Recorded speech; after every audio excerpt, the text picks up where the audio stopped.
Je suis sûr que vous avez déjà vécu ce phénomène.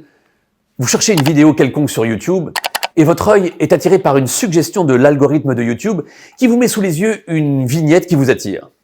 Vous cliquez dessus, vous regardez la vidéo et cela vous donne envie de chercher autre chose. Et puis une nouvelle vignette surgit et vous voilà au bout de 20 minutes à regarder une vidéo qui n'a rien à voir avec votre recherche initiale. Et parfois même, vous quittez YouTube sans vous souvenir de ce que vous étiez venu chercher. Eh bien, dans la vente, c'est exactement la même chose. Il arrive assez souvent que le client nous entraîne dans une discussion de salon et nous fasse passer de sujet en sujet et que, sans y prendre garde, on perde de vue notre mission commerciale et que l'on reparte de l'entretien en ayant oublié des informations cruciales, voire même en ayant oublié de vendre tout simplement. Un peu comme si l'on voulait faire du canoë sur une rivière et que le courant nous entraînait vers des rapides de plus en plus tumultueux et nous précipite à un moment vers des chutes vertigineuses sans que l'on puisse reprendre le contrôle de son embarcation. Eh bien, la méthode BRIC va vous permettre de reprendre la main et de vous assurer que vous repartez avec les informations commerciales essentielles pour maximiser vos chances de vendre.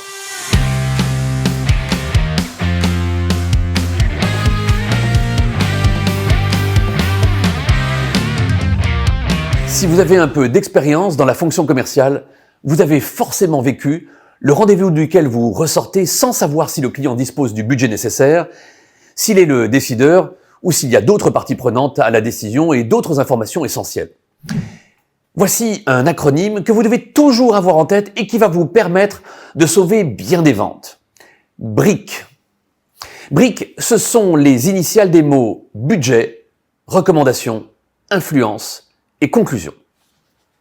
Avant de quitter votre client, à la fin d'un rendez-vous, vous devez avoir la réponse à ces 4 questions. 1. Budget. Le client a-t-il affecté un budget précis à sa dépense ou à son investissement ? Il n'y a rien de plus agaçant de discuter des heures, de réaliser une démonstration, de répondre aux questions, de répondre aux objections et de repartir du rendez-vous confiant devant la mine réjouie du client pour s'entendre dire par le client, après que vous ayez adressé votre proposition, que celui-ci n'avait pas du tout imaginé dépenser autant ou qu'il avait un budget 2 fois moindre. Par conséquent, vous devez absolument avoir posé la question « Quel budget avez-vous envisagé pour cet investissement ?» Ou encore « Est-ce que vous disposez d'un budget précis afférent à cet investissement ? Ou bien ce budget est-il susceptible d'évoluer modulo l'intérêt que vous pouvez avoir pour les avantages que notre solution vous apportera ?» 2. Recommandation. Le client vous a-t-il communiqué une recommandation, un parrainage ?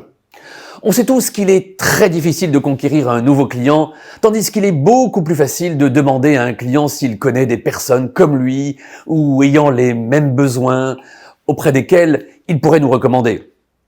Lorsque l'on appelle un client en se recommandant d'une personne qu'il connaît et apprécie, les chances d'obtenir un rendez-vous sont multipliées par 4 par rapport à celles d'un appel à froid, c'est-à-dire sans recommandation. 3. Influence. Quelle est la sphère d'influence de votre client et le circuit de décision ? J'ai consacré une vidéo complète à ce sujet qui s'intitule « Qui décide ? Qui achète ?»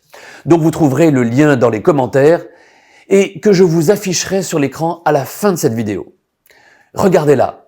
Je vous donne toutes les questions à poser pour identifier le ou les décideurs, les prescripteurs, les influenceurs et autres payeurs. Si vous vendez en B2B, on considère classiquement qu'il y a aujourd'hui une moyenne de 7 personnes qui participent à la décision ou qui l'influencent. Le fait d'oublier une seule personne peut vous faire perdre la vente, comme dans l'histoire que je raconte dans cette vidéo à ne pas manquer. Enfin, dernière question, conclusion. Avez-vous conclu ?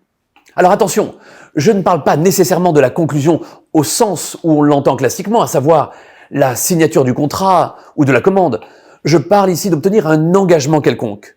Une signature, bien sûr, mais à défaut, un nouveau rendez-vous, une promesse de décision, une autre personne à contacter, sachant que vous demanderez à votre interlocuteur d'intercéder en votre faveur pour que vous obteniez un rendez-vous. L'idée, vous l'avez compris, c'est que lorsque le rendez-vous touche à sa fin, vous puissiez balayer dans votre tête les 4 thème du brick et vous posez la question suivante: ai-je posé la dernière brique avant de partir? Autrement dit, est-ce que j'ai le budget, un parrainage, un circuit de décision et un engagement? Si vous pouvez répondre positivement à ces 4 questions, alors vous pouvez prendre congé.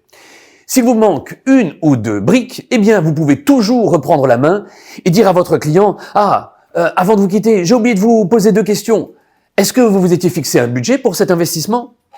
Et qui me conseillez-vous également de rencontrer dans votre entreprise afin de faire avancer ce dossier? À mon tour de prendre congé de vous et avant cela, vous proposez un engagement sous la forme d'un abonnement à cette chaîne YouTube.